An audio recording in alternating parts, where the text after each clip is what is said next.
কোনো আইডিয়া পেলেন? ভূমিকার ছুড়ে দেওয়া প্রশ্নের প্রতি উত্তরে শুধু মাথা নাড়ালো দিগন্ত। ভূমিকা চোখ মুখে একরাশ বিরক্তি নিয়ে বলল, কাজের সময় তো আপনার মাথায় কোনো আইডিয়া আসেই না। এমন মাথা না রেখে কেটে ফেলে দিলেই পারেন। যত সব। ওহ দেখুন, আমি কিন্তু আপনার সাথে এক রুমে থাকতে পারবো না বলে দিলাম। এত বাজে বকো কিভাবে? তুমি টায়ার্ড হও না? বিরক্তি মুখ করে বলল দিগন্ত। আপনার মতো একটা মানুষ নামক জলহস্তির সাথে থাকলে কেউই বাজে বকবে। ইনোসেন্ট মুখ করে বলল ভূমিকা। স্টুপিড মেয়ে একটা, একটা বললে হাজারটা শোনায়। এই মেয়েটা এত কথা কিভাবে বলে আমি জাস্ট ভাবতে পারি না। অন্তঃপর দিগন্ত রুম থেকে বেরিয়ে যায় আর ভূমিকা সেখানেই দাঁড়িয়ে ভাবতে থাকে। কিছুক্ষণ আগে যখন দিগন্ত মাসুদকে কল করে তখন মাসুদ জানায় সে তার স্ত্রীকে নিয়ে ঢাকায় আসছে। দিগন্তের মায়ের কোমর ব্যথাটা বেড়েছে, তাই তাকে ডাক্তার দেখানোর জন্য ঢাকায় আসবেন তিনি। যেহেতু দিগন্ত আর ভূমিকা একটা ফ্ল্যাট নিয়ে থাকে, তাই তারা সোজা দিগন্তের বাসাতেই আসবেন। তাছাড়া ছেলে মেয়ে দুটোর সাথে কয়েকদিন থাকবেন তিনি। মাসুদ তার স্ত্রীকে নিয়ে এখানে আসবেন বলে সবচেয়ে বেশি প্রবলেম হচ্ছে দিগন্ত আর ভূমিকা। এসে সে এসে যদি দেখে দিগন্ত আর ভূমিকা দুজনে আলাদা রুমে থাকে, তাহলে ব্যাপারটা অন্যরকম হবে। দিগন্ত এখনই তার বাবাকে কিছুই জানাতে চায় না। এক্সাম শেষে একেবারে বিয়ে করে তার বাবাকে জানাবে। ভূমিকা স্পষ্ট জানিয়ে দিয়েছে সে দিগন্তের সাথে একই রুমে থাকবে না। আর দিগন্ত সেও চায় না ভূমিকা তার সাথে একই রুমে থাকুক। এখন কে কোথায় থাকবে এটা নিয়ে ভাবছিল দুজনে।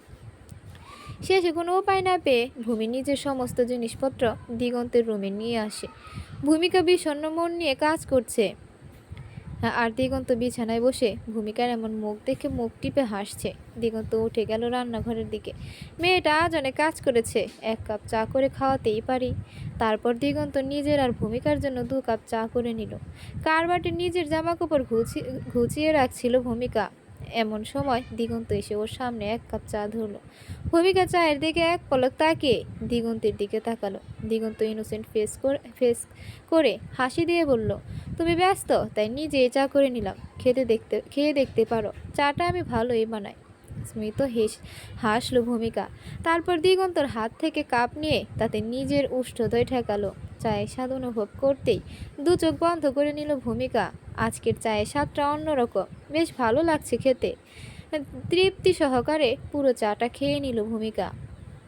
রাতের 8টা নাগাদ মাসুদ তার স্ত্রীকে নিয়ে পৌঁছে দিগন্তের বাসায়।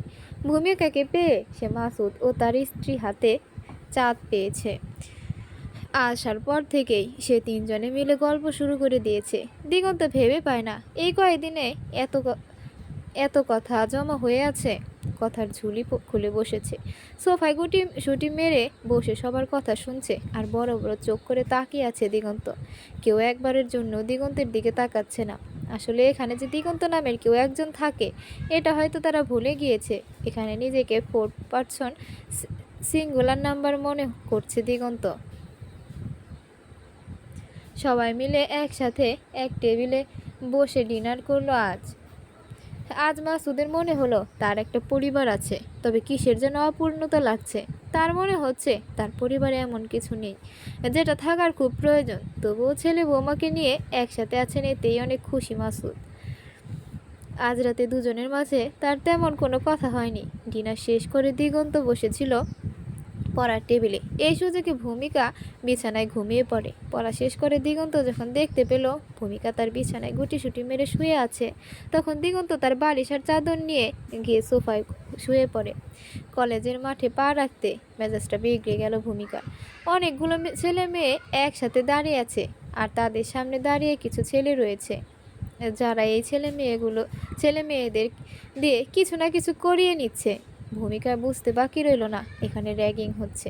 আজ ফ্রেশ মুড, তাই কারোর সাথে ঝামেলা করতে চায় না ভূমিকা, তাই ওদের পাশ কাটিয়ে চলে যাচ্ছিল ভূমিকা। এমন সময় একটা যুবক ভূমিকাকে ডাক দিয়ে বলল, এই যে মিস তোতা পাখি, এদিকে আসে। ভূমিকা আশেপাশে তাকিয়ে তোতা পাখি খুঁজতে লাগলো, বাট সে এখানে কোনো তোতা পাখি দেখতে পেল না। তখন সেই যুবকটি আবার বলল, আপনাকেই বলছি মিস, তোতা পাখি এদিক ওদিক না দেখে এখানে আসুক। আমাকে বলছেন? একটু জোরেই বলল ভূমিকা। যুবকটি মাথা নাড়িয়ে হ্যাঁ সূচক জবাব দিল। অতঃপর ভূমিকা ওদের কাছে গেল। ভূমিকা যে সেখানে গিয়ে দাঁড়াতে সেই যুবকটা বলল, তোতা পাখি কি নতুন এই কলেজে?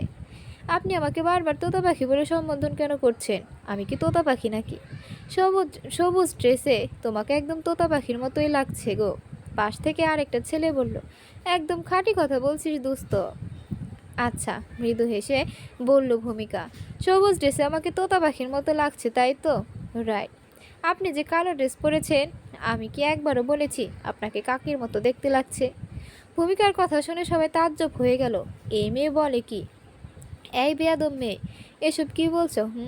ভুল কি বললাম? সবুজ ড্রেস পরলে যদি তোতা পাখির মতো লাগে, তাহলে কালো ড্রেসে কাকের মতো লাগবে, এটাই তো স্বাভাবিক, তাই না?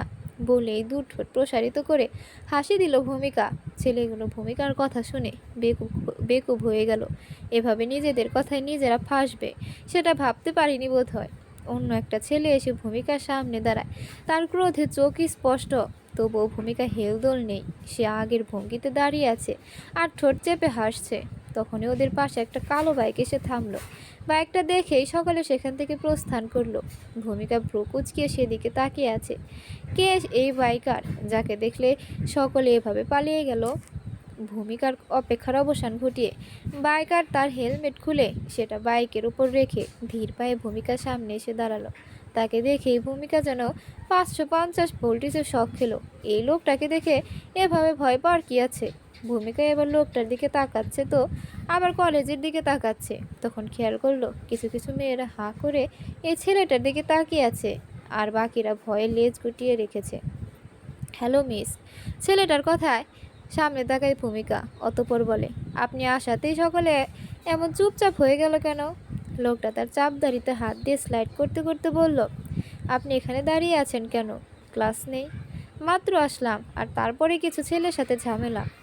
আপনাকে কেন এসব বলছি? আমি আমি ক্লাসে যাচ্ছি। ক্লাসে যাওয়ার জন্য সামনের দিকে পা বাড়ায় ভূমিকা।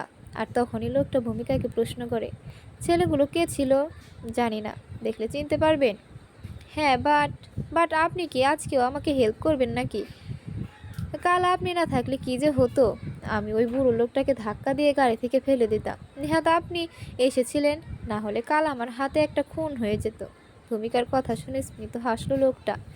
অতঃপর মনে মনে বলল, আমি থাকতে আপনাকে এমন অন্যায় করতে দিব নাকি? এই যে মিস্টার, আপনার নামটাই তো জানা হলো না। আমি ভূমিকা, আমাইরা ভূমিকা। আমি জুহাইদ আরাফ। বলেই ভূমিকার দিকে হাত বাড়িয়ে দিল হ্যান্ডশেক করার জন্য। জুহাইদ আরাফ নামটা শুনেই শুকনো ঢোক গিলল ভূমিকা আর তুতলিয়ে বলল, ভিপি আরাফ আপনি? আরাফ মৃদু হাসলে আবারও ভ্রু কুচকিয়ে তাকালো ভূমিকা।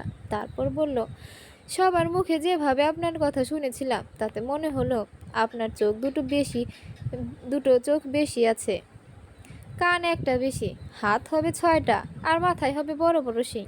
কিন্তু আমি তো দেখছি আপনি আমাদের মতো স্বাভাবিক মানুষ, তাহলে আপনাকে সবাই ভয় কেন পায়? আচ্ছা, আপনি কি কোনো অলৌকিক ক্ষমতা জানেন? ভূমিকার কথায় না হেসে পারল না আরাপ। হাসতে হাসতে বলল, না, সেরকম কিছু না। তাহলে সবাই আপনাকে ভয় পায় কেন? আপনার ক্লাসের দেরি হয়ে যাচ্ছে বলে সেখান থেকে প্রস্থান করে আরাপ। ভূমিকা ভেঞ্চি কেটে ওর ক্লাসে চলে যায়। দূর থেকে এই দৃশ্য দেখে বাইকে জোরে লাথি দিল মাহিন। ভূমিকার সাথে আরাফের কি সম্পর্ক?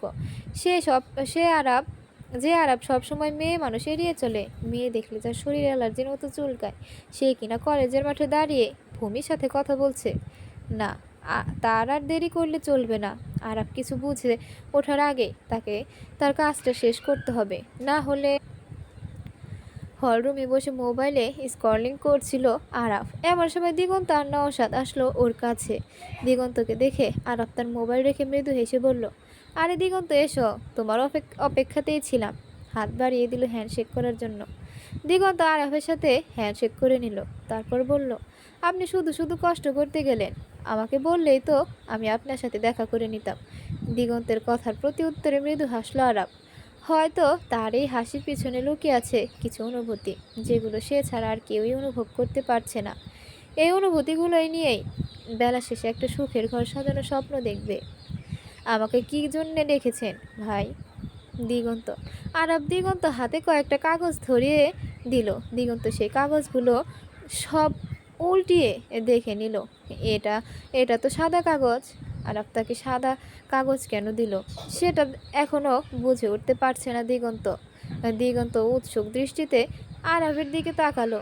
তখন আরাব বলে উঠল, সাধারণ আমাদের কলেজে নবীনবরণ হয় না, but it will be this year. Diganta, তুমি সব ইয়ারের স্টুডেন্টদের একটা লিস্ট করে নাও, কে কী পারফরমেন্স করবে। আর হ্যাঁ, এবার কিন্তু তোমাকেই পারফরমেন্স করতে হবে।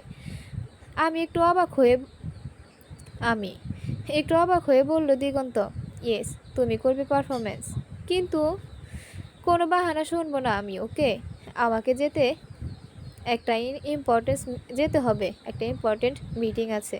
আরাব সানগ্লাস চোখে দিয়ে চলে যাওয়ার জন্যে কয়েকটা পা সামনে এগিয়ে আসলো। তারপর কিছু মনে পড়তেই আবার পেছনের দিকে তাকায় সে। পেছনের দিকে তাকাতেই দেখতে পায় দিগন্ত আর নৌশাদ নিজেদের মধ্যে কথা বলছে। আরাব মৃদুস্বরে দিগন্তকে ডাক দিল। দিগন্ত আর নৌশাদ দুজনে আরাবের দিকে তাকায়। আর তখন আরাব বলে, কলেজে র্যাগিং হয়, কোথায় থাকো তোমরা? কিন্তু আমাদের কলেজে তো আগে থেকেই র্যাগিং হয়। নওশাদের কথায় হালকা মাথা নাড়ল আরাব। তারপর বলল, র্যাগিংয়ের নামে কাউকে অসম্মান করা যেন না হয়। এখন তো তোমরাই সিনিয়র, সব দিকে খেয়াল রাখবে, ওকে? জি জি ভাই, মনে থাকবে। অতপর আরাব চলে যায়।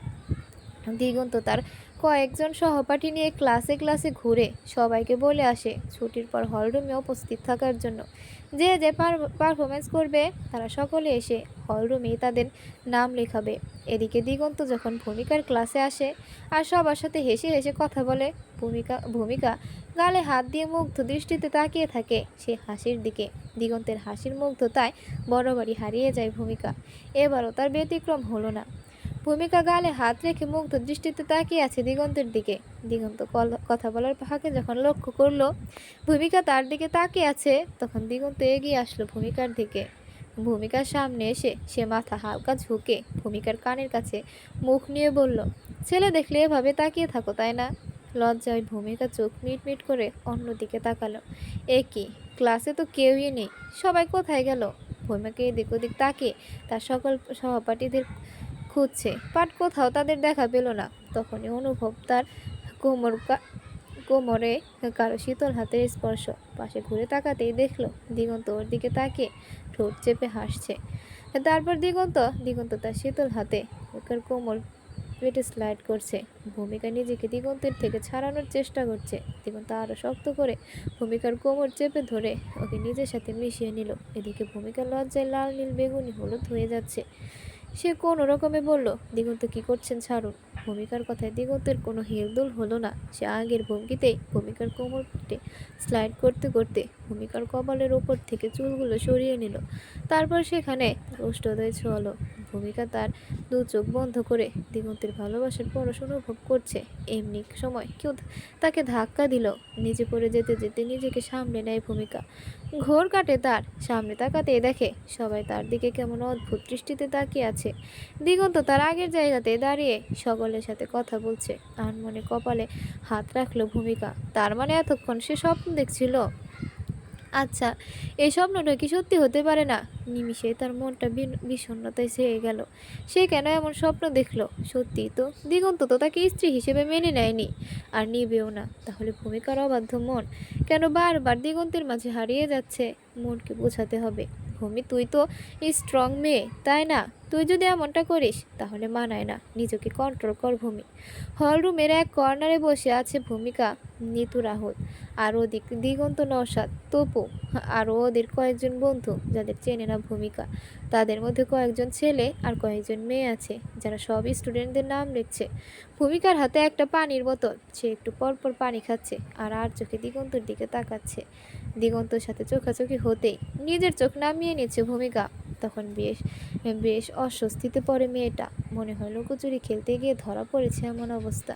মুখের রিয়াকশন পাল্টে যায় ভূমিকার। এই দৃশ্যটা দিগন্ত খুব উপভোগ করে। ভূমিকাকে অস্বস্তিতে ফেলে তার কেমন শান্তি শান্তি ফিল হয়। এভাবে বসে বসে পানি খাবি নাকি ওদিকে যাবি? আমাদের নামটাও তো লিখাতে হবে, তাই না? নিতুর কথায় ভ্রু কুচকিয়ে সামনে তাকায় ভূমিকা। হাতের দিকে তাকাতেই দেখতে পায় বোতলের পানি প্রায়ই শেষের দিকে। এত পানি ভূমিকা খেলো কখন? ভেবে পায় না। বোতলের মুখটা লাগাতে লাগাতে বলল, তোকে আটকিয়ে রাখছে কে? তুই যা, তোর নামটা লিখিয়ে আয়। আর তুই? আমি কোনো পারফরমেন্স করব না রে। আর চোখে দিগন্তের দিকে তাকিয়ে বলল ভূমিকা। কিন্তু দিগন্তকে দেখতে পেল না সে। দিগন্ত সেখানে ছিল না। ভূমিকা এদিক ওদিক উকি দিকে দিয়ে দিগন্তকে খোঁজার চেষ্টা করছে। তখনই দিগন্ত ভূমিকার সামনে এসে দাঁড়ালো আর ওকে টেনে দাঁড় করালো। ঘটনার আসম্বিক ভূমিকা কিছু বুঝে ওঠার আগে দিগন্ত ওর হাত থেকে পানির বোতল নিয়ে সেটা ছুঁড়ে ফেলে দিল। হলরুমে উপস্থিত সকলের নজর এখন দিগন্ত আর ভূমিকার দিকে। দিগন্তের এমন কাজে ভূমিকা এতটাই শখ যে শুধু তাকিয়ে আছে দিগন্তের মুখ পানে, কিছুটি বলতে পারছে না। অন্য সময় হলে ভূমিকার ভাষণ শুনে বিরক্ত হয়ে যেত দিগন্ত, কিন্তু এখন ভূমিকা কিছুই বলছে না, শুধু বোঝার চেষ্টা করছে দিগন্তের হঠাৎ রেগে যাওয়ার কারণ। সকলের দিকে নীরবে চোখ বুলিয়ে নিল ভূমিকা। তখন চোখ পড়ল রুমের এক সাইডে মাহিন দাঁড়িয়ে আছে, চোখ মুখ খিচে হাত মুষ্টিবদ্ধ করে দিগন্তের দিকে তাকিয়ে আছে। মনে হয় দিগন্ত তার পাকা ধানে মই দিয়েছে। ভূমিকার আর বুঝতে বাকি রইল না দিগন্ত হঠাৎ কেন রেগে গেল। হয়তো মাহিন কিছু বলেছে। যাই হোক, মাহিন যদি কিছু বলেও থাকে তাতে দিগন্তের কি আসে যায়? সে তো আর ভূমিকাকে নিজের স্ত্রী হিসেবে মানে না। তাহলে কেন? সেদিন যদি বন্ধুদের সামনে ভূমিকাকে নিজের স্ত্রী হিসেবে পরিচয় করিয়ে দিত, তাহলে আজ মাহিনীর বাজে দৃষ্টি ভূমিকার উপর পড়তো না। এক আকাশ অভিমান এসে ভর করলো ভূমিকার মনে। ছলছল দৃষ্টিতে দিগন্তের দিকে তাকালো। দিগন্ত এখন ক্রোধান্বিত হয়ে তার দিকেই তাকিয়ে আছে। দু চোখ বন্ধ করে বড় করে শ্বাস নিল ভূমিকা। তারপরে একটু নিচের দিকে ঝুঁকে ব্যাগটা উঠিয়ে সেটা কাঁধে ঝুলিয়ে নিজ শব্দে সেখান থেকে প্রস্থান করলো সে। ভূমিকা চলে আসাতে দিগন্ত যেন হাঁপ ছেড়ে বাঁচল। বড় করে শ্বাস ত্যাগ করলো সে। তারপর দ্রুত পায়ে মাহিনের সামনে এসে দাঁড়ালো। দিগন্তকে দেখে মাহিন স্মিত হাসলো। তারপর বলল, একটা কাজের মেয়ের প্রতি এত কেয়ার!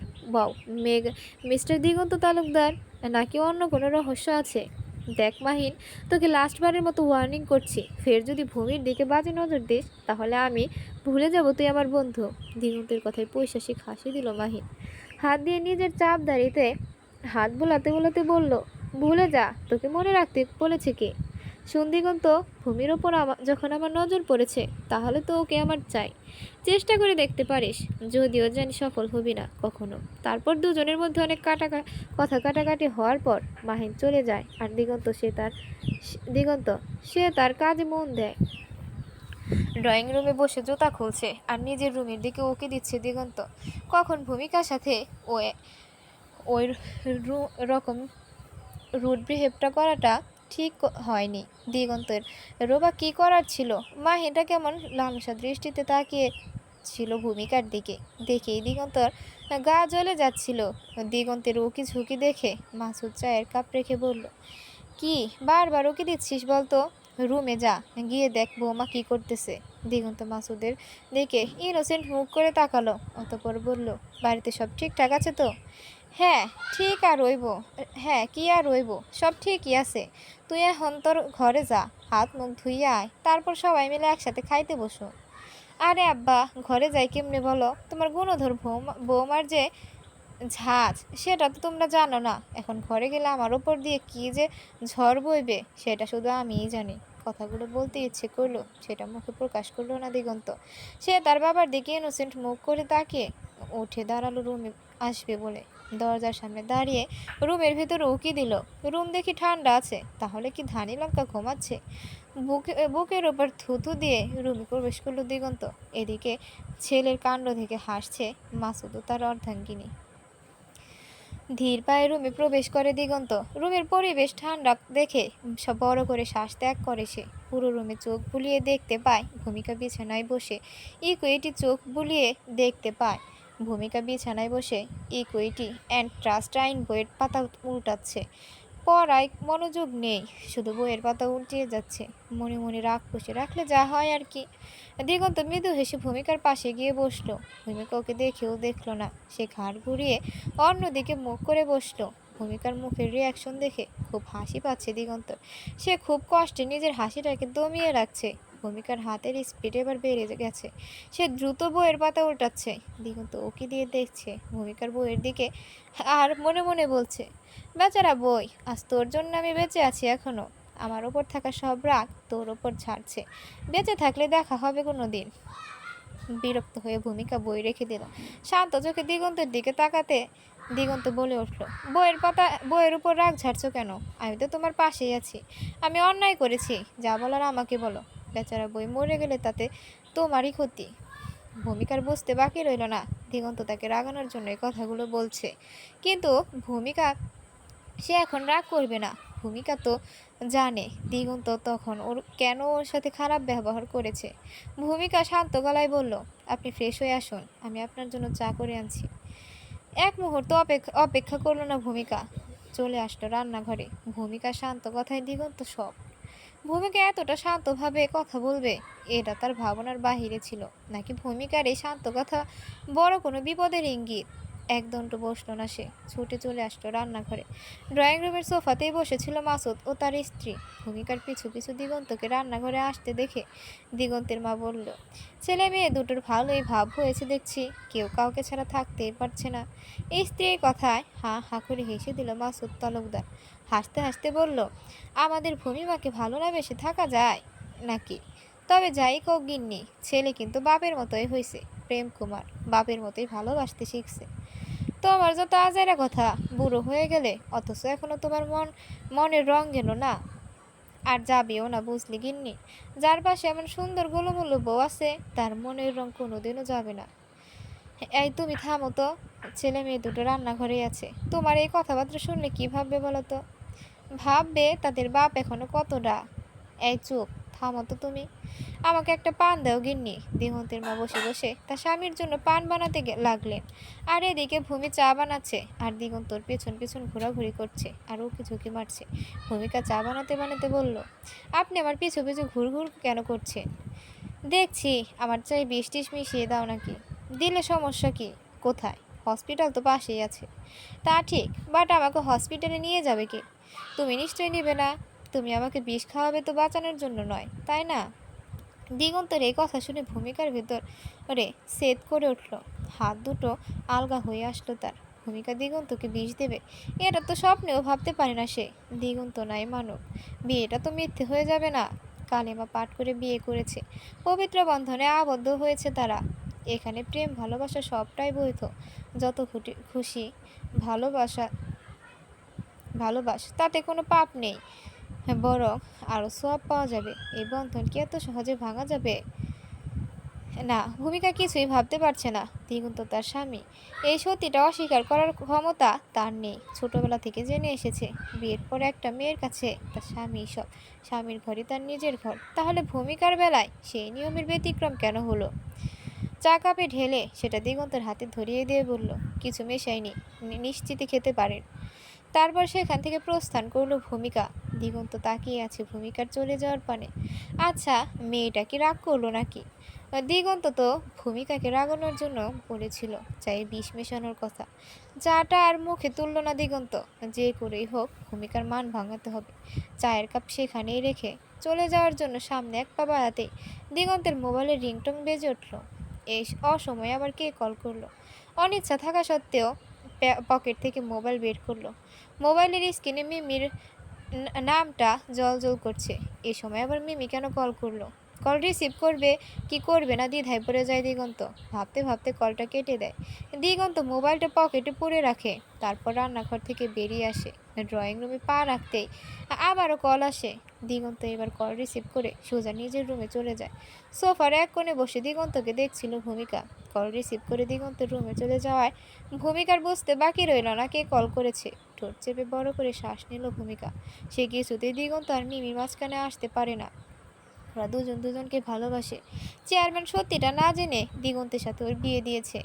এই বিয়ের মেয়াদ কতদিন ঠিক জানা নেই ভূমির। দুপুরের খাওয়ার পর বিছানায় গায়ে এলিয়ে দিয়েছে ভূমিকা। মাথাটা আজ ভীষণ ভার। অনেকক্ষণ যাবৎ ঘুমানোর চেষ্টা চালিয়ে যাচ্ছে সে, কিন্তু ঘুম পরীরা কিছুতেই ধরা দিচ্ছে না তার দু চোখের পাতায়। বিছানায় শুয়ে এপাশ ওপাশ করছে, আড়মোড়া হয়ে উঠে বসল সে। পাশে ড্রেসিং টেবিলের সামনে চোখ পড়তেই দেখতে পেল দিগন্ত ফর্মাল ড্রেসে সেখানে দাঁড়িয়ে শরীরে বডি স্প্রে দিচ্ছে। ভূমিকা তাকিয়ে রইল সেদিকে কিছুক্ষণ। ওর খুব ইচ্ছে করছে দিগন্তের মাথার ওই চুলগুলো নাড়িয়ে এলোমেলো করে দিতে। ভূমিকা যখন দিগন্তের চুলগুলো এলোমেলো করে দিয়ে পালিয়ে আসতে নেবে তখন দিগন্ত ভূমিকার হাত চেপে ধরবে আর ওর কাছে মাথা নত করে দিবে। ভূমিকা নিজ হাতে যত্ন করে দিগন্তের মাথার চুল আশ্রিয়ে দেবে। নিজের ভাবনার থেকে বেরিয়ে অন্যদিকে মুখ করে তাকালো ভূমিকা। আয়নাতে এতক্ষণ যাবৎ ভূমিকাকে দেখছিল দিগন্ত। আজ একটু অন্যরকম লাগছে ভূমিকাকে, কেমন জানি চুপচাপ মনে হয়। তার অন্তরে বিষণ্ণতা নেমেছে। এমন চুপচাপ ভূমিকাকে মেনে নিতে পারছে না দিগন্ত। ভূমিকা তো হবে এমন এমন যাকে একটা কথা বললে সে হাজারটা কথা শোনাবে, রাগে কটমট করে ফিরে আসবে মারতে। আচ্ছা, ভূমিকা এখনো তার উপর রেগে আছে, তাই এত চুপচাপ ম্যাডাম। দিগন্ত ভূমিকার সামনে এসে দাঁড়ালো, তারপর বলল, সরি। ভ্রু কুঁচকিয়ে তাকালো ভূমিকা। দিগন্ত কি এমন করেছে যে তাকে সরিয়ে সরি বলছে? এভাবে তাকিয়ে আছো কেন? আমার সরি এক্সপেক্ট করো। দিগন্ত সরি বলছে, তার আবার জোর গলায়। মানে তা আর সরি এক্সপেক্ট করতেই হবে? আচ্ছা, এভাবে কেউ সরি বলে নাকি? সরি তো বলবে মাথা নিচু করে। তার কণ্ঠে থাকবে অনুতাপ, অনুরোধ স্পষ্ট। কিন্তু দিগন্তর কথা শুনে মনে হচ্ছে সে সরি বলে ভূমিকাকে ধন্য করছে। কিন্তু ভূমিকা সে তো কম কিসে। ভূমিকা বলে উঠল, আপনি কি জোর করে সরি এক্সপেক্ট করাবেন নাকি? আমি করব না আপনার সরি এক্সপেক্ট। কথাগুলো বসে চুপ করে বসে কথাগুলো বসে শুনে চুপ করে বসে থাকে ভূমিকা। তারপর মনে মনে বলে, আচ্ছা, উনি আমাকে সরি কেন বলছে? উনি কি কোনো ভুল করেছে নাকি? যাই হোক, সরি কেন বলছে এবার ওনাকে একটু নাচানো যাক। ও ও হ্যালো, কি এত ভাবছেন? ভাবছি আপনি সরি কেন বলছেন, বলে জিভ কামড় দিল ভূমিকা। সত্যি তো, আমি তোমাকে কেন সরি বলছি? ঠোঁট চেপে হেসে বলল দিগন্ত। তারপর উঠে দাঁড়িয়ে বলল, থ্যাঙ্কস। আর কিছু বলে বলে না। ঠোঁট চেপে হাসতে হাসতে চলে যায় দিগন্ত। ভূমিকার আগে বিছানা থেকে বালিশ নিয়ে সেটা ছুঁড়ে ফ্লোরে ফেলে দেয়। আর আর মনে মনে নিজেকে গালি দিতে থাকে। আরও পার্ট নে, কি দরকার ছিল দিগন্তকে নিজের মনের কথা বলতে? এবার দিলে দিল তো তোকেই বোকা বানিয়ে। সূর্য মাথার উপর থেকে হেলে পড়েছে, পশ্চিম গগনের দিকে যাচ্ছে যাচ্ছে ভাব। চারদিকে গোধূলির ন্যায় রাঙা হয়েছে। চারদিকে নিবিড় স্তব্ধতা, কোলাহল পূর্ণ এই শহরা যে সূর্যের সাথে হেলে পড়েছে। ভূমিকা চায়ের কাপ নিয়ে দাঁড়িয়ে আছে বারান্দায়। বিকালের শহরটা উপভোগ করছে আর চায়ের কাপে চুমুক দিচ্ছে একাকী সময় কাটানোর জন্য। এর থেকে ভালো কোনো ওয়ে জানা নেই ভূমিকার। এমনকি সময় এমনই সময় মাসুদের গলার আওয়াজ শুনতে পেল ভূমিকা।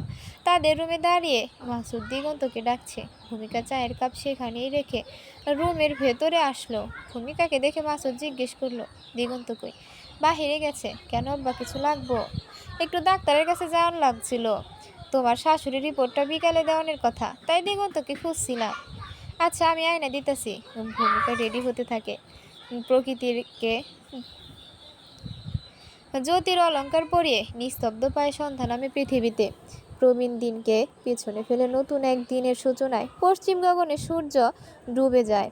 চারদিকে আবছা অন্ধকার নেমে আসে ক্রমশ। অন্ধকার হতে থাকে। আর এই আবছা আলোয় রাস্তার একপাশে দাঁড়িয়ে আছে ভূমিকা। হসপিটালে এসে তার শাশুড়ি মায়ের রিপোর্টগুলো নিয়ে বাসায় ফিরছে এখন। কিন্তু প্রবলেম হলো, সে এই সময় রাস্তায় কেন কোনো গাড়ি পাচ্ছে না। এদিকে চারদিকে ক্রমশ অন্ধকারে দূরের দৃশ্যগুলো অস্পষ্ট হতে শুরু করছে। রাস্তায় দাঁড়িয়ে ভূমিকা এদিক ওদিক তাকাচ্ছে গাড়ি আসছে কিনা। তখনই একটা বড় গাড়ি এসে থামলো ভূমিকার সামনে। গাড়িটা ভূমিকার সামনে ব্রেক করায় দুপা পিছিয়ে যায় ভূমিকা। কপালে কয়েকটা ভাঁজ ফেলে গাড়ির দিকে তাকায় সে। রাস্তায় এত জায়গা থাকতে তার সামনে এসেই কেন গাড়ি ব্রেক করলো? ভূমিকাকে অবাক করে দিয়ে গাড়ির ভেতর থেকে বেরিয়ে আসে আরাব। সে ভূমিকার সামনে এসে দাঁড়াতেই ভূমিকা অস্ফুট সরে বলল, আরাব সাহেব আপনি? ভূমিকার কথায় কিঞ্চিত হেসে নিজের উপস্থিতি স্বীকার করলো আরাব। আপনি এখানে কি করছেন? তড়িৎ গতিতে ভূমিকার ছুড়ে দেওয়ার প্রশ্নের কোনো জবাবই দিল না আরাব। মাথা দুলিয়ে স্মিত হাসলো সে। ভূমিকা ভ্রু কুঁচকিয়ে সেই হাসির দিকে তাকালো। দুবার প্রশ্ন করার পরেও কোনো জবাব দিল না আরাব।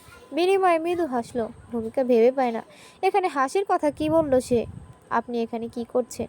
আরাবের প্রশ্নের জবাব তড়িৎ গতিতে দিল ভূমিকা। অপেক্ষা করছি। আর ভ্রু কুঁচকিয়ে কপালে কয়টা ভাঁজ ফেললো। ওর মাথায় একটা প্রশ্নই ঘুরপাক খাচ্ছে, ভূমি এখানে কার জন্য অপেক্ষা করছে? ভূমিকা হয়তো আরাফের চাহনিটা বুঝতে পারলো, তাই সে বলে ফেললো, রিক্সার জন্য অপেক্ষা করছি, বাসায় ফিরবো তো তাই।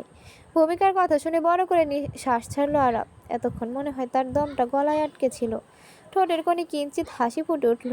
অধরে হাসি ফুটিয়ে বলল, আমি ড্রপ করে দেব? না, যদি আপনার আপত্তি না থাকে। আমি কেন আপনার গাড়িতে যাব? হুম, একটু পরে দেখবেন এদিকে রিক্সার লাইন লেগে যাবে।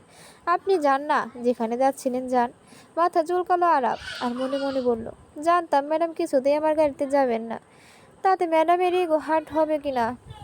অতপর আরাপ ভূমিকার জন্য একটা রিক্সা ডেকে আনে। ভূমিকা সে রিক্সাতেই উঠে বসে। রিক্সাওয়ালা তার রিক্সা চালিয়ে ছুটছে। পেছন থেকে আরাপ তাকিয়ে আছে সেই রিক্সার দিকে। যতক্ষণ না চোখের আড়াল হলো, আরাপ তার দৃষ্টি নামালো না। রিক্সাটি আরাপের দৃষ্টির অগোচর হতে স্মিত হেসে বুকের বাঁ পাশটাতে হাত রাখলো। ওপর দিকে তাকিয়ে মিনমিনিয়ে বলে উঠল, অপেক্ষার প্রহরটা একদিন সুন্দর হবে, ক্লান্ত হৃদয়টা একদিন প্রশান্ত হবে, প্রার্থনার আওয়াজ হলো একদিন কবুল হবে। দু ঠোঁট প্রসারিত করে ভুবন ভুলানো হাসি হাসলো আরাম। তারপর নিজের গাড়িতে করে চলল তার গন্তব্যে। রিক্সাটি এসে 11তলা একটা বিল্ডিংয়ের সামনে থামালো। ভূমিকা রিক্সা থেকে নেমে তার বাসার দিকে চলে গেল। এদিকে কেউ ওকে ফলো করতে করতে ওর বাসা পর্যন্ত এসেছে, সেটা বুঝতেই পারল না ভূমিকা।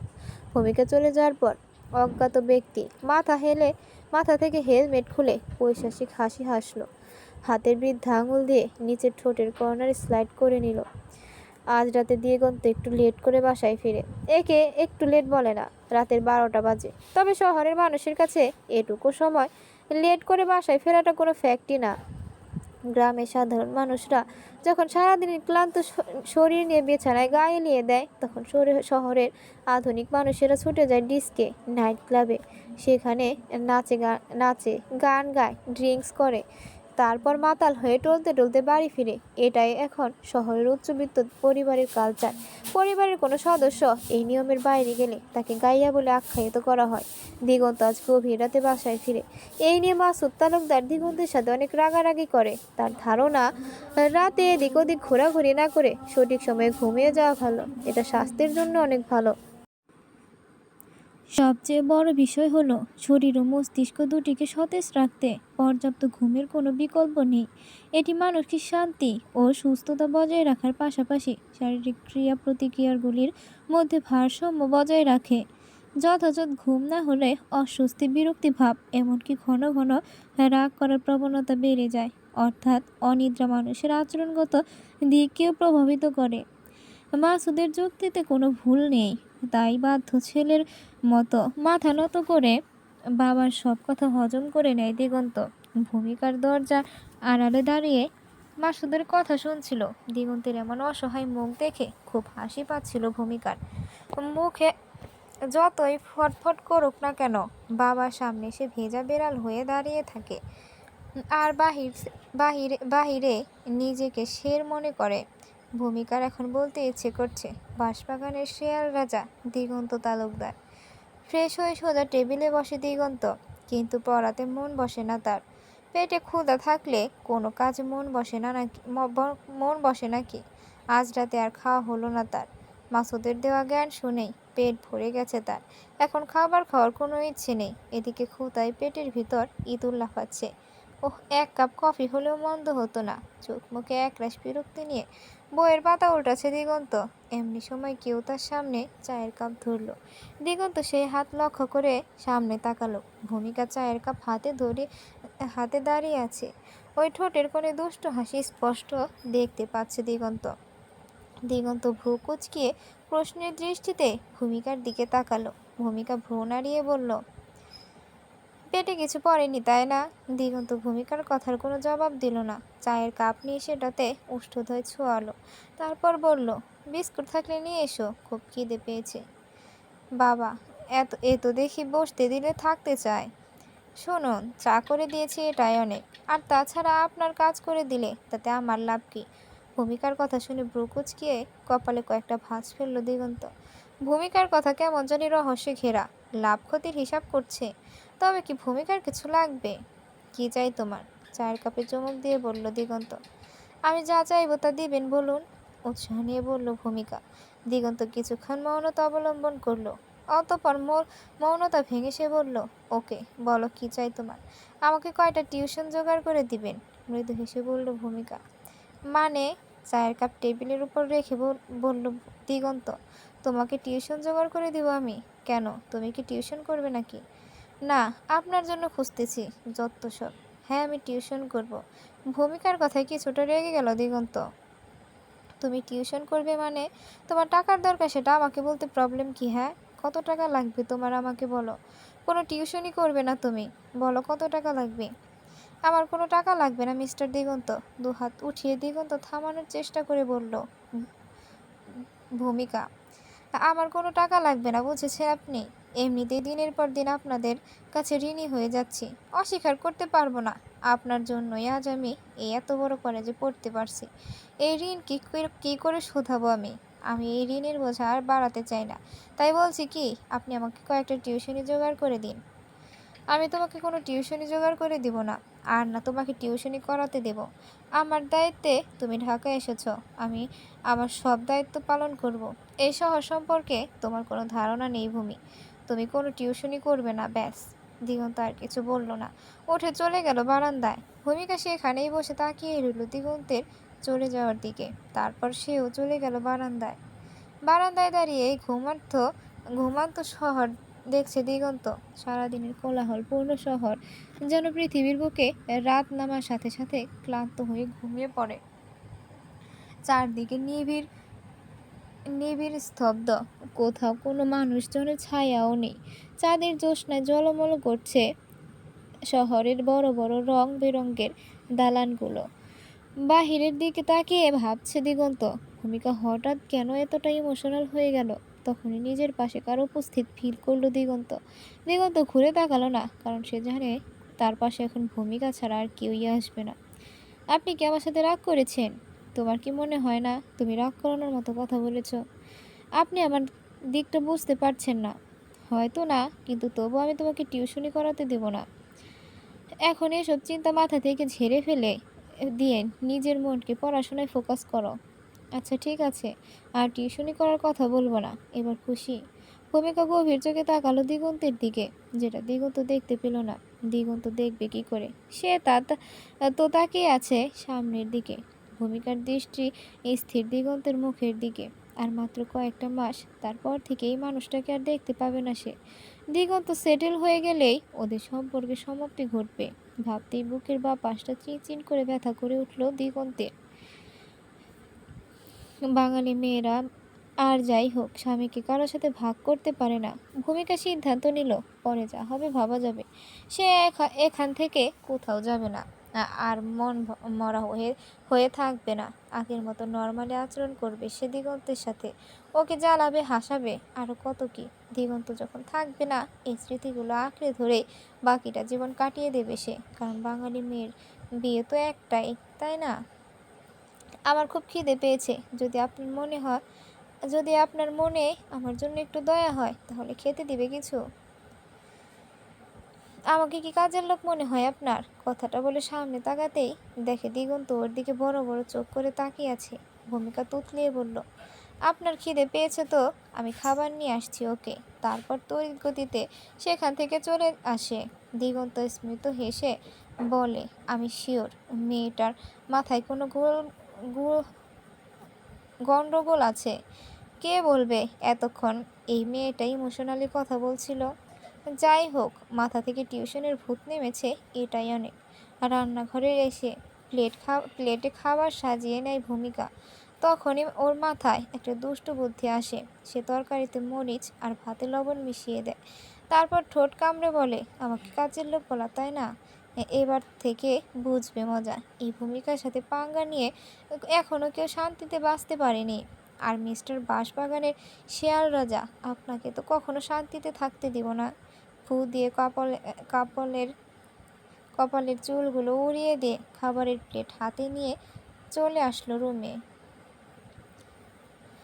বেশ উৎসুক নিয়ে খাবার মুখে তুলতেই দিগন্তের মুখের রিয়াকশন বদলে গেল।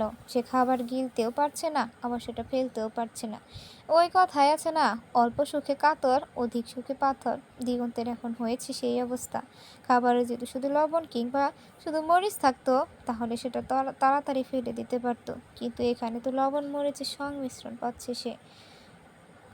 কোনো রকমে খাবারটা মুখ থেকে ফেলে দিল সে, তারপর ঢক ঢক করে পুরো এক গ্লাস পানি খেয়ে নিল। এদিকে দিগন্তের মুখের রিয়াকশন দেখে মুখ টিপে টিপে হাসছে ভূমিকা। তার প্ল্যান সাকসেসফুল হয়েছে। সেই খুশিতে আজ রাতটা সেলিব্রেট করতে ইচ্ছে করছে তার। গালে হাত রেখে তাকিয়ে আছে সে দিগন্তের মুখের দিকে। ভূমিকার বিজয়ী হাসি দেখে দিগন্তে বুঝতে অসুবিধা হলো না এটা ভূমিকার কাজ। বেশি রাগী লোকেই ভূমিকার দিকে তাকালো সে। সেদিকে ভূমিকার ভ্রুক্ষেপ হলো না। দিগন্ত প্লেটে পানি ঢালবে এমন সময় ভূমিকা ওকে থামিয়ে দিয়ে বলল, এই এটা কি করছেন আপনি? খাবার কেন নষ্ট করছেন? খাবার নষ্ট করতে নেই, খেয়ে নিন। হয়েছে, শেষ। বিরক্তির মুখে বলল দিগন্ত। কি তোমার জ্ঞান দেওয়া? নিজেই খাবারটা নষ্ট করে এখানে নাটক করছে ড্রামা কুইন। বিড়বিড় করে বলল, আমি আবার আপনাকে কখন জ্ঞান দিলাম? ভালো কথা বললে সেটাকে জ্ঞান দেওয়া মনে হয়। শুনুন, এই যে আপনি খাবারটা নষ্ট করছেন, আপনার মতো আরও অনেক রোজ রোজ খাবার নষ্ট করে। এতে করে কত খাবার নষ্ট হয় জানেন আপনি? আপনি কি জানেন বিশ্বে প্রতি বছর কত খাবার নষ্ট হয়? এর পরিমাণ প্রায় 140 কোটি টন।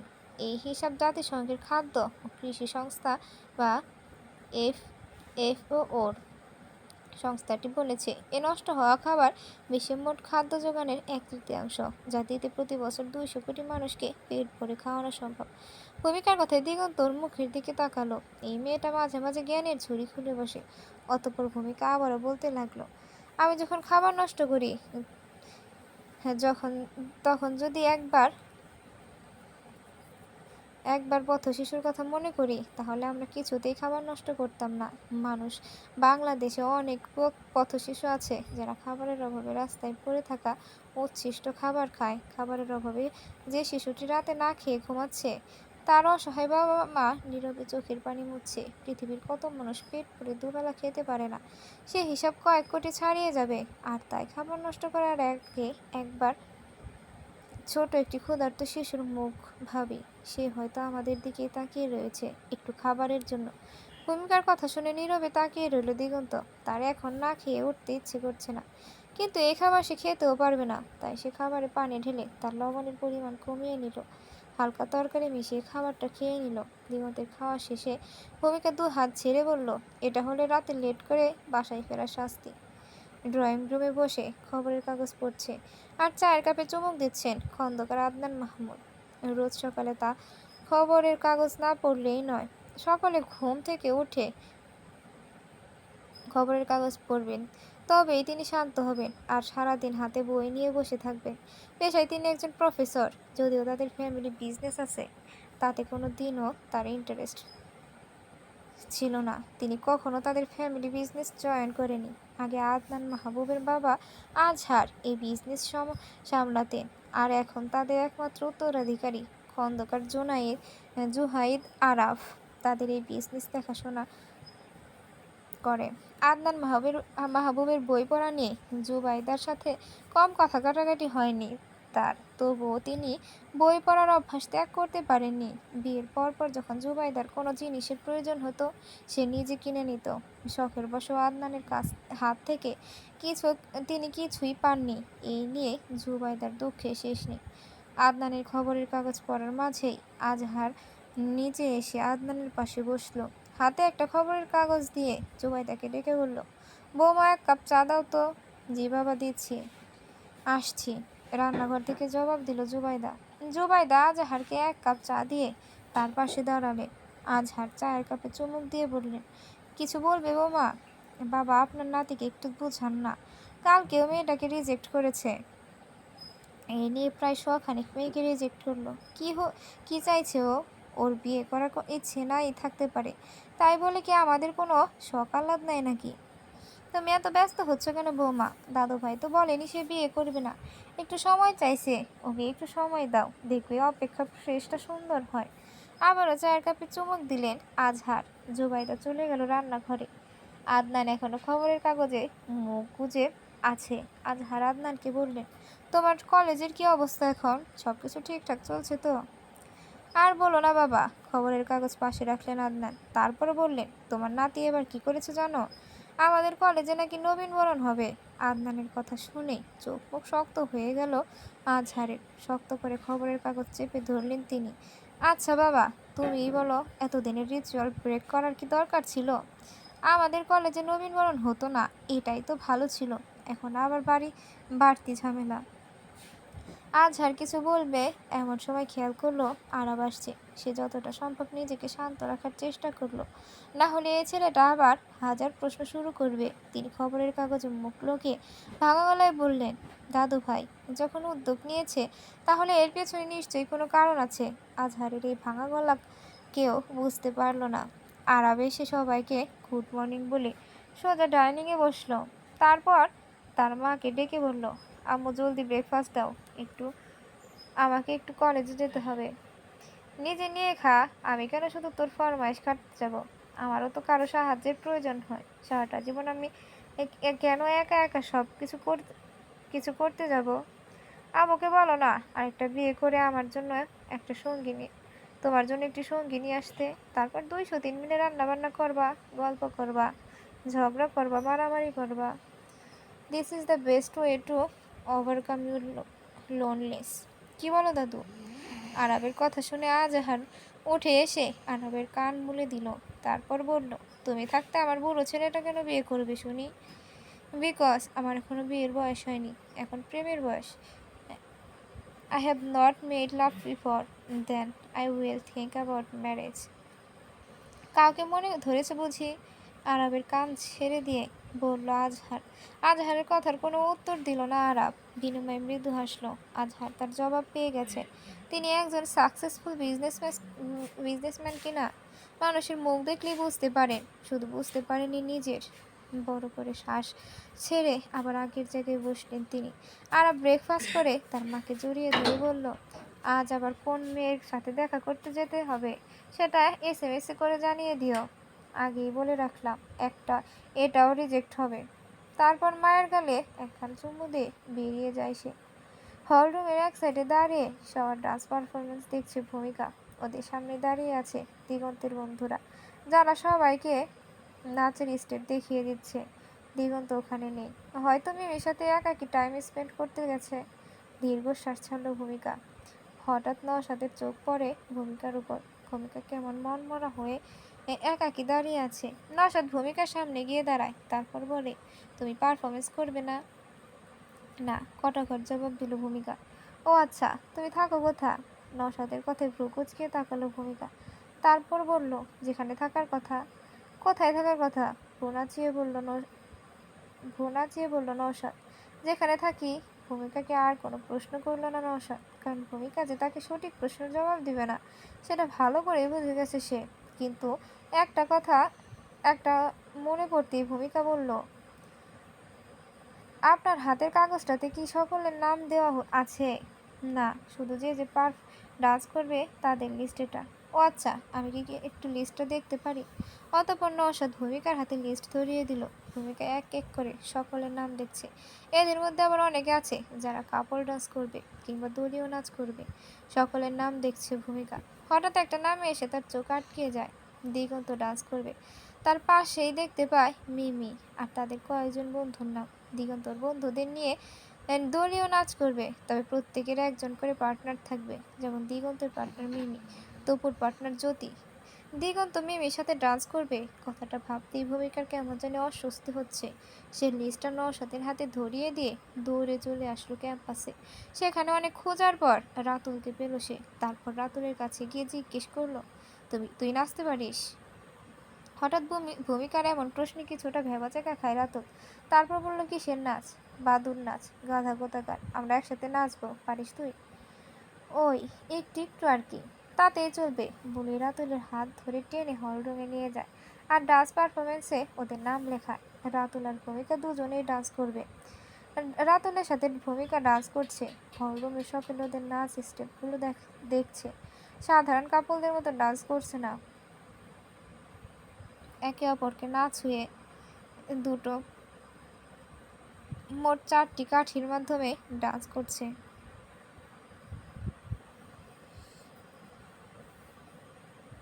দরজার পাশে দাঁড়িয়ে মুগ্ধ দৃষ্টিতে ভূমিকার ডান্স দেখছে আরাপ। আরাপ পাশ কাটিয়ে যাচ্ছিল অফিস রুমে। ভূমিকার ডান্স পারফরমেন্স দেখে সেখানে দাঁড়িয়ে যায় সে। এদিকে ভূমিকাকে দেখে রেগে ফুঁসছে মাহিন। সে মনে মনে ফোন দিয়ে আটে ভূমিকাকে কি করে কষ্ট দেওয়া যায়। পানি খাওয়ার নাম ধরে টেবিলের উপর থেকে বোতল হাতে নেয় সে। তারপর ওদের পাশ কাটিয়ে যাওয়ার নাম করে কিছুটা পানি ফ্লোরে ফেলে, যাতে ওরা দুজনেই পানিতে পা পিছলে নিচে পড়ে যায়। দুর্ভাগ্যবশত সেটাই হলো। তবে দুজনে না, ভূমিকা একা সেই পানিতে পা রাখলো।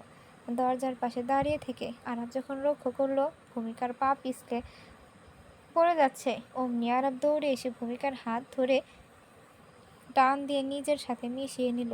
ঘটনার আসম্বিকতায় ভূমিকা ভয় পেয়ে আরাবের টি শার্ট খামচে ধরল। দেখতে দেখতে ঘনিয়ে আসে অনুষ্ঠানের দিন। মাসুদ তালুকদার তার স্ত্রীকে নিয়ে গ্রামে চলে গেছেন। দিগন্ত আর ভূমিকা দুজনে এখন আলাদা রুমেই থাকে। ভূমিকা এখন দিগন্তের সাথে প্রয়োজনের বাহিরে তেমন কথা বলে না। কি দরকার আছে শুধু শুধু মায়া বাড়িয়ে। সেদিনের পর থেকে ভূমিকা এই সত্যটা মেনে নিয়েছে, যার প্রতি মায়া বাড়িয়ে কোনো লাভ নেই, সেখানে মায়া না বাড়িয়ে মায়া কাটাতে শিখতে হয়। ভূমিকার এখন একটাই লক্ষ্য, মন দিয়ে পড়াশোনা করে বড় আইনজীবী হওয়া। আয়নার সামনে দাঁড়িয়ে শাড়ির আঁচল ঠিক করছে ভূমিকা। আজ ওদের কলেজে নবীনবরণ অনুষ্ঠান। সবাই মিলে ঠিক করেছে মিষ্টি কালারের শাড়ি পরার। ভূমিকাও আজ মিষ্টি কালারের শাড়ি পরেছে। শাড়ির আঁচল ঠিক করা শেষ হলে মাথার চুলগুলো বেনুনি করে কাঁধের এক সাইডে নামিয়ে নিল। চোখে গাঢ় করে কাজল দিল, ঠোঁটে গাঢ় লিপস্টিক। তারপর 2 হাত ভর্তি চুড়ি পরে আয়নাতে নিজেকে একবার দেখে নিল ভূমিকা। না, মন্দ লাগছে না তাকে, বেশ ভালোই লাগছে। এখন তার মা থাকলে কত কি যে করতো। পুরোনো দিনের লোকের মতো করে শরীরের কোনো অংশে কালি লাগিয়ে দিত, না হলে শুকনো মরিচ পুরো শরীরের চারদিকে ঘুরিয়ে সেটা পুড়িয়ে দিত, যাতে ওর ওপর কারো নজর না পড়ে। মায়ের সেই বাচ্চামোর কথা মনে পড়তেই মৃদু হাসলো ভূমিকা। তারপর বিড়বিড় করে বলল, খুব শিগগিরই তোমাদের কাছে ফিরে আসবো মা। অতঃপর ভূমিকা কলেজের উদ্দেশ্যে বেরিয়ে যায়।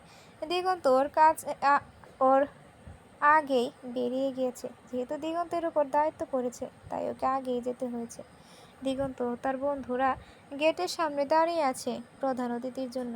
এই কলেজে প্রধান অতিথি হয়ে আসছে বিশিষ্ট ব্যবসায়ী খন্দকার আজহার মওদুদ। স্টেজের পাশে দাঁড়িয়ে স্যারদের সাথে কথা বলছে আরাব। এই অনুষ্ঠানের সমস্ত ভালো মন্দ দেখভালের দায়িত্ব তার।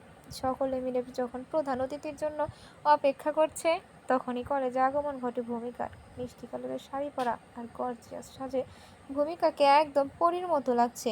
ভূমিকাকে এই রূপে দেখে ভ্রু কুঁচকিয়ে ভূমিকার দিকে তাকালো দিগন্ত।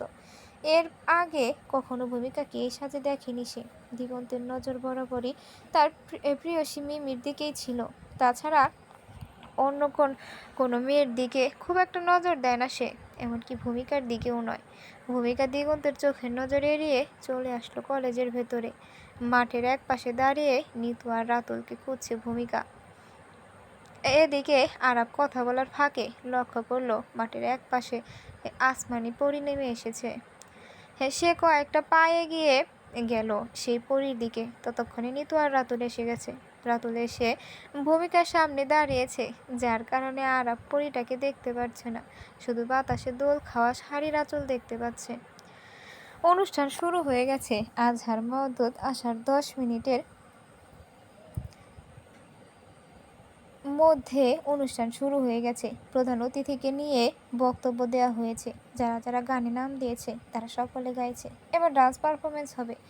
ভূমিকা রাতুলকে নিয়ে মেকআপ রুমে চলে যায়, কারণ তার ডান্সের জন্য তাকে নতুন করে মেকআপ করতে হবে। এদিকে ভূমিকাকে ফলো করছে মাহিন। আজই সুযোগ, সকলে অনুষ্ঠানের জাঁকজমকে ব্যস্ত। এই সুযোগ মাহিন কিছুতেই মিস করতে চায় না। রাতুল আর ভূমিকা মেকআপ রুমে যাওয়ার পর এদিকে সকলে ডান্স পারফরমেন্স করতে থাকে। দিগন্তের মিমির ডান্স শুরু হয়ে যায়। সকলে মুগ্ধ হয়ে ওদের কাপড় ডান্স দেখে। মিমি আর দিগন্তের সম্পর্কের কথা প্রায় পুরো কলেজের সকলের কাছে জানা। 3 বছরের রিলেশন ওদের। আজকের ডান্স পারফরমেন্সের পরে ওদের সেরা কাপড় হিসেবে আখ্যায়িত করা হয়। এবার একটা দলীয় নৃত্য পরিবেশন হবে। এটা ফার্স্ট ইয়ারের ছেলে মেয়েরা মিলে করেছে। তারপরে হবে ভূমিকা আর রাতুলের পারফরমেন্স। ভূমিকা শাড়ি চেঞ্জ করে একটা লেহেঙ্গা পরে নেয়, তার সাথে সিম্পল কিছু জুয়েলারি পরে রেডি হয়ে স্টেজের পাশে এসে দাঁড়ায়। দলীয় নৃত্যটা করা হয়েছে রবি ঠাকুরের মন মেঘের সঙ্গী গানে।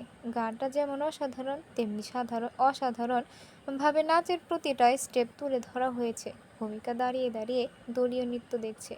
দলীয় নৃত্য পরিবেশন শেষ হলে ভূমিকা আর রাতুলের নামে অ্যানাউন্স করা হয়। পরপর দুবার নাম ডাকার পর ভূমিকা রাতুলকে খুঁজতে লাগলো, কিন্তু সে রাতুলকে আশেপাশে কোথাও দেখতে পেল না। এদিকে বারবার ভূমিকার নাম ধরে ডাকা হচ্ছে। ভূমিকা স্টেজে উঠে দাঁড়ালো আর অপেক্ষা করতে লাগলো রাতুলের জন্য। প্রায় মিনিট 10 স্টেজে দাঁড়িয়ে রইল ভূমিকা, কিন্তু রাতুলের দেখা মিলল না।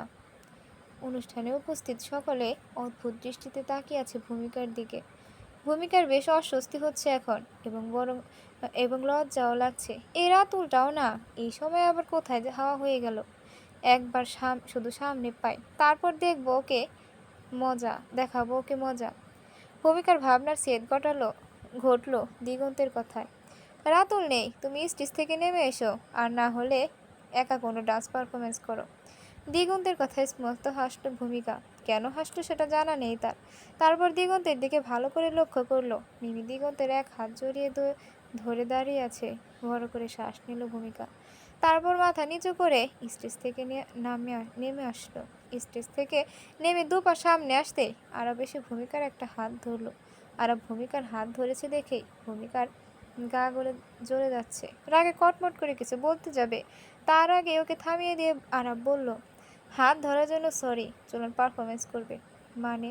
ভূমিকার কথার জবাব দিল না আরব। ভূমিকাকে টেনে নিয়ে সোজা স্টেজে উঠে দাঁড়ালো। তারপর দু হাতে স্টিক নিয়ে বলল, সেদিনের স্টেপগুলোই তো। বলেই দিগন্তের দিকে তাকালো ভূমিকা। দিগন্ত বড় বড় চোখ করে তার দিকে তাকিয়ে আছে। ভূমিকা তার নজর নামিয়ে সামনে তাকালো। তারপর দুজনে মিলে কাঠি দিয়ে কাপড় ডান্স করতে লাগলো। এদিকে স্টেজের ওপর আরবকে দেখে সকলে 5 বছর এই কলেজে পড়াশোনা করছে আরব। কখনো কোনো মেয়ের সাথে কথা বলতে দেখেনি ওকে, আর এখন কিনা সে একটা মেয়ের সাথে ডান্স করছে। আরবের সাথে ভূমিকাকে ডান্স করতে দেখে দিগন্তের অস্বস্তি হচ্ছে খুব, তবুও ঠোঁটের কোণে হাসি ফুটিয়ে রেখেছে। আজহার মওদুদ তার নাতির ডান্স পারফরমেন্স দেখে মুখ টিপে টিপে হাসছে। এতক্ষণ একটা টেনশনের মধ্যে থাকলেও এখন তার মুখে হাসি ফুটে উঠেছে। ভূমিকা আর আরাফের ডান্স শেষ হলে ভূমিকা দৌড়ে স্টেজ থেকে নেমে আসে। আরাফ সেখানেই কিছুক্ষণ দাঁড়িয়ে থাকে। চারিদিকে সবার করতালি আর উল্লাস থেকে মৃদু হাসে আরাফ। তারপরও সেও নেমে আসে।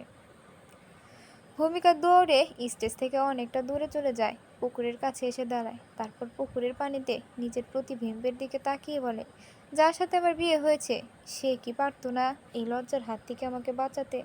কেন অন্য একজনকে এসে সাহায্যের হাত বাড়াতে হলো? দু চোখ বন্ধ করে নিল ভূমিকা। আর তখনই দিগন্ত আর মিমি দুজনের মুখে হাসি মুখ দেখতে পায় সে। চট করে চোখ খুলে ভূমিকা আর মনে মনে বলে, আমি একটু বেশিই ভাবছি। গত 5 মাসে যেটা হয়নি সেটা আদৌ হওয়ার সম্ভাবনা নেই। আন্টি, আমার বেলুনটা একটু এনে দাও না। একটা ছোট বাচ্চা ভূমিকার লেহেঙ্গা টেনে বলল। ভূমিকা নিজের দিকে তাকিয়ে বাচ্চাটাকে দেখেই মৃদু হাসলো। তারপর বাচ্চাটার মাথায় চুলগুলো এলোমেলো করে দিয়ে বলল, তোমার বেলুন কোথায়? ওপরে একটা আঙ্কেল নিয়ে গেছে, বলেছে তুমি না গেলে সে বেলুন দিবে না। বাচ্চাটার কথা শুনে ভূমিকা কপাল কুঁচকালো। আমি না গেলে বেলুন দিবে না? কিন্তু কেন? কে নিয়েছো বেলুন? ব্যাপারটা সন্দেহজনক মনে হচ্ছে। আচ্ছা, কোথায় নিয়ে গেছে তোমার বেলুন? বাচ্চাটি তার হাতের ইশারায় 3 তলার একটা রুম দেখিয়ে দিল। অতঃপর ভূমিকা চলে যায় বেলুন আনতে। রুমের ভিতরে ঢুকে অন্ধকার ছাড়া আর কিছুই দেখতে পেল না সে। দরজা খোলার পরে একটু আলো পেয়েছে। এখানে তো অন্ধকার ছাড়া আর কিছুই দেখতে পাচ্ছি না। দরজাটা পুরো খুলে দিল ভূমিকা, কারণ সেখানে সামান্যতম আলো আছে। সেখানে অন্ধকার কিছুতেই জিততে পারে না। আরে বেবি, আসো আসো, আমি তো তোমার জন্যই অপেক্ষা করছি। পুরুষ নারী ভয়েস শুনে থমকে দাঁড়ায় ভূমিকা, কারণ এটা তার পরিচিত কণ্ঠ। ভূমিকা শক্ত গলায় বলল, মাহিন আপনি? চিনতে পেরেছ তাহলে? রুমের লাইট অন করে দিল মাহিন। তারপরে এসে দরজাটা লক করে দিল। ভূমিকা মাহিনকে আটকাতে ব্যস্ত, কি করছেন আপনি? দরজা কেন আটকাচ্ছেন? সেদিন যেটা অসমাপ্ত ছিল আজ সেটা সমাপ্তি হবে বলেই পৈশাসিক হাসি হাসল মাহিন। মাহিনের কথা শুনে বুকটা ছেদ করে উঠল ভূমিকার। তবে কি হেরে যাবে সে? না, সব কিছু এভাবে শেষ হতে পারে না। আমি হারবো না, দুর্বল নই আমি। আমি কিছুতেই হারতে পারি না। ভূমিকার চোখ মুখ শক্ত হয়ে এলো। যেখানে সব মেয়েরা নিজের সম্মান বাঁচানোর জন্য অপর মানুষটার হাতে পায়ে ধরে আকুতি মিনতি করতে থাকে, সেখানে ভূমিকা নিজেকে তৈরি করেছে লড়াই করার জন্য। তবে ভূমিকা কি পারবে নিজের সম্মান রক্ষা করতে, নাকি এই পুরুষ শাসিত সমাজের কাছে হেরে যাবে সে?